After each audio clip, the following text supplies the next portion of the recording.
All right, rugby fans, welcome back.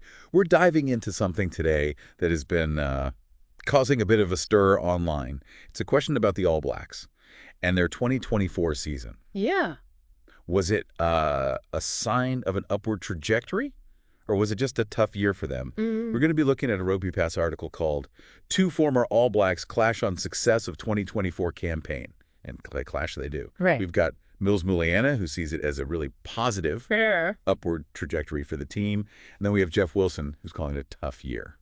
Well, it's really interesting, isn't it? You've got two All Blacks legends looking at the same season and coming to completely different conclusions. It really, I think, highlights the subjective nature of, how you evaluate a team's performance, especially when you're talking about a team that's in a bit of a transitional phase. Yeah, it's like they watched two different games almost. So let's just set the scene quickly for anyone who might need a refresher. Yeah. The All Blacks started 2024 with some really promising wins. They beat England. They beat Fiji. Everyone was feeling pretty good. And then bang, a surprise loss to Argentina in Wellington, which was Robertson's first defeat as head coach. Yeah. And it didn't get much easier from there. 2 losses to South Africa, who were the reigning champs at the time, and then a real nail-biter against France in the Autumn Nations series. Yeah, and I think that run of results really is sort of the heart of the debate. Is this a rebuilding phase? Or are we seeing something a bit more of a deeper decline? But what's interesting is that both Muliaina and Wilson actually acknowledge the strength of the opposition. You talk about Argentina, France, South Africa. These are teams that are right at the top of their game. Oh, absolutely. So, that really adds another layer of complexity, I think. Definitely. So let's unpack Muliana's perspective first. He is looking at the long game here. He's talking about exposing young talent, building depth. He even uses the phrase almost being there, which I thought was interesting. Yeah, I think what's really intriguing about Muliana's stance is that he sees the potential amidst the inconsistency. So, he's not just looking at the win-loss column. He's actually analyzing the individual performances, the tactical nuances, those little glimpses of brilliance that, suggest that this team is on the cusp of achieving something great. Yeah, he's really saying, I think if they'd just gotten one more win, Yeah. it would have been a great season. Which is a pretty optimistic take, I've got to say. One win to erase the memory of 4 losses. But I think that just speaks volumes about his belief in the potential of this team. It's like he's saying, look, I've seen enough to know that they've got the talent, they've got the determination to really succeed. They just need to find that extra gear, that winning mentality that has really defined the All Blacks for generations. Okay, so we got Muliaina, who's all about potential. And the long game, then we have Jeff Wilson, who is firmly on the other side of the spectrum. He's saying 4 losses are too many for a team like the All Blacks. Full stop. No sugarcoating there. Yeah, his perspective is very much rooted in that historical dominance of the All Blacks. He's measuring this team against those legendary squads of the past, the ones who consistently swept aside all competition. So for him, 4 losses represents a pretty significant departure from that standard of excellence. Yeah, and while he does acknowledge the strength of the teams that they lost to, he names Argentina, France, South Africa twice. He still says that a good season at best is the most accurate assessment. It's fascinating, isn't it? It's like this tension between acknowledging the evolving landscape of world rugby, where the competition is fiercer than ever, but also upholding those incredibly high standards that we've all come to expect from the All Blacks. Yeah, it's almost like he's saying, yeah, the All Blacks might not be the untouchable force that they once were, but I don't want to accept anything less than near perfection. Yeah, and I think that's a sentiment that a lot of All Blacks fans around the world are probably echoing. Because it is a challenging time to be a supporter.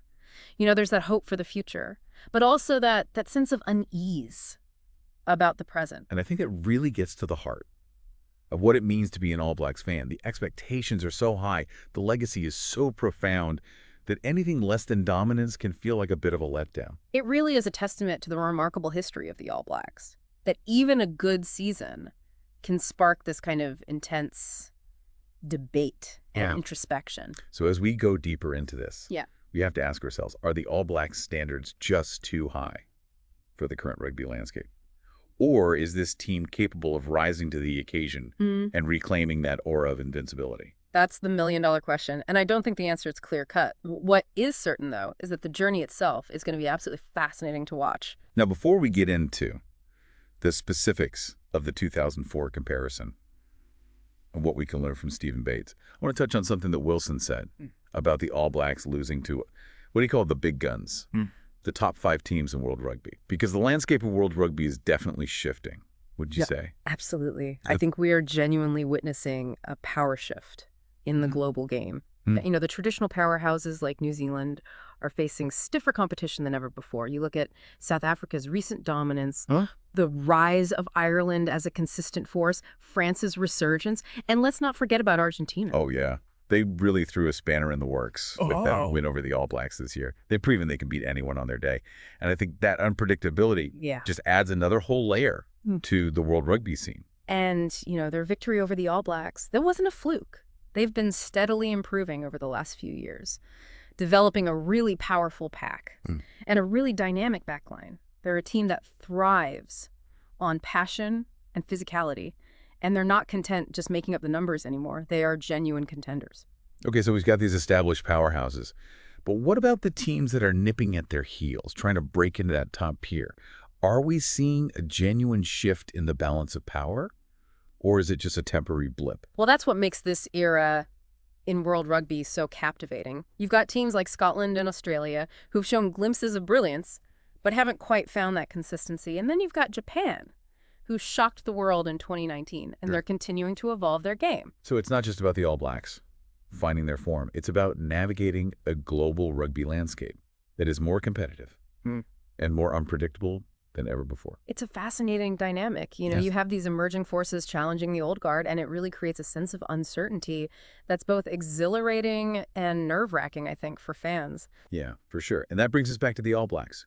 How do they adapt to this new world order, where they're not necessarily the undisputed kings of the castle anymore? This is where I think Stephen Bass's perspective is really interesting. He talks about the importance of learning from losses and building on the foundation that was laid in 2024.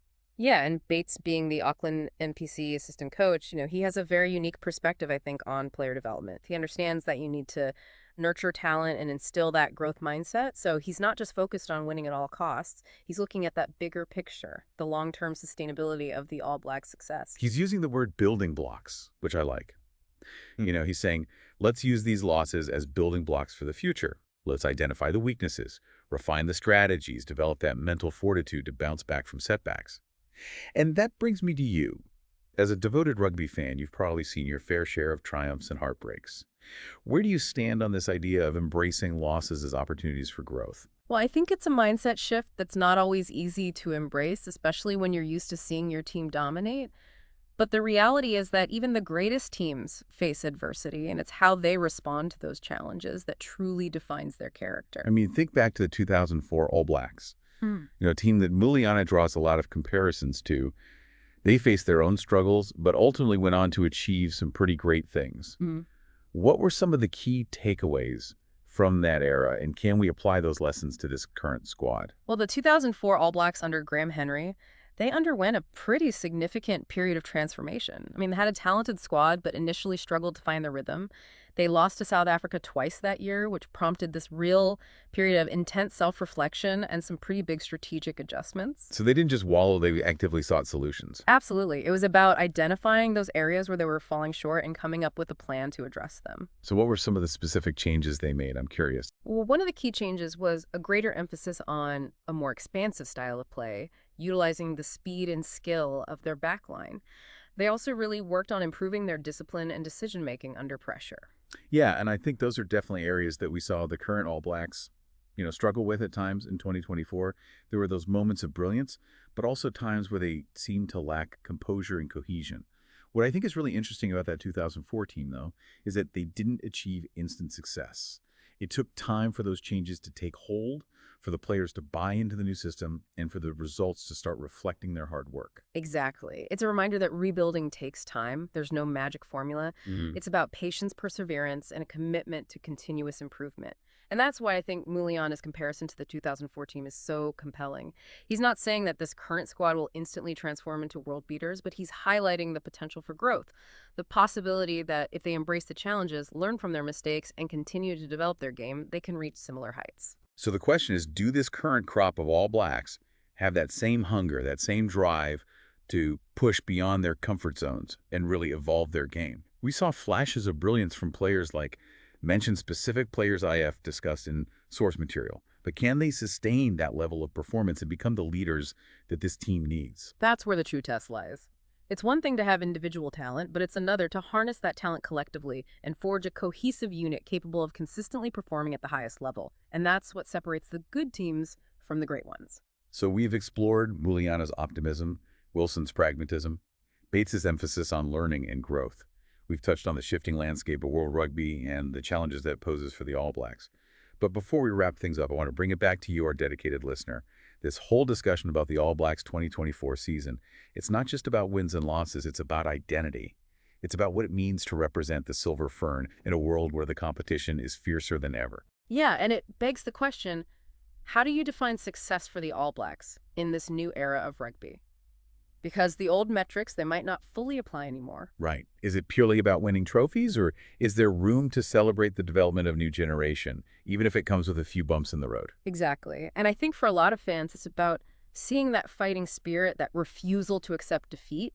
It's about those moments of brilliance, those tries that leave you speechless, those defensive stands that defy all logic. Wins are fantastic, of course, but it's those moments of magic, of pure rugby genius that truly capture the essence of the All Blacks. And I think that's what makes rugby such a special sport. Yeah. It's not just about the scoreboard. It's about the stories that unfold on the pitch. It's about the passion, the camaraderie, the respect between opponents, the sheer joy of the game. And those stories are being written right now as we speak. The All Blacks are on a journey, and we as fans have the privilege of witnessing that journey unfold with all its twists and turns. So as we start to wrap up this deep dive, I think it's important to acknowledge that the 2024 season may not have given us any definitive answers, but it certainly raised some important questions. It forced us to confront our expectations, to reevaluate what it means to be an All Black in this new era of rugby. Yeah, and maybe that's the most valuable lesson we can take away from this season. It's a reminder that the All Blacks, like the sport itself, are constantly evolving. There will be moments of triumph and moments of doubt, but the journey itself is what makes it all worthwhile. So let's embrace the uncertainty, the unpredictability, and the sheer passion of rugby. Let's celebrate the emerging talent, the fierce competition, and the stories that continue to unfold on the world stage. And most importantly, let's continue these conversations, these deep dives into the heart of the game we all love. Couldn't have said it better myself. So thanks for joining us on this deep dive into the All Blacks 2024 season. Until next time, keep those rugby conversations going and never stop exploring the depths of this amazing sport. And, you know, this whole debate about upward trajectory versus tough year, it kind of got me thinking about the fans themselves. Like, how do you define success for the All Blacks in this new era of rugby? That's a really good question.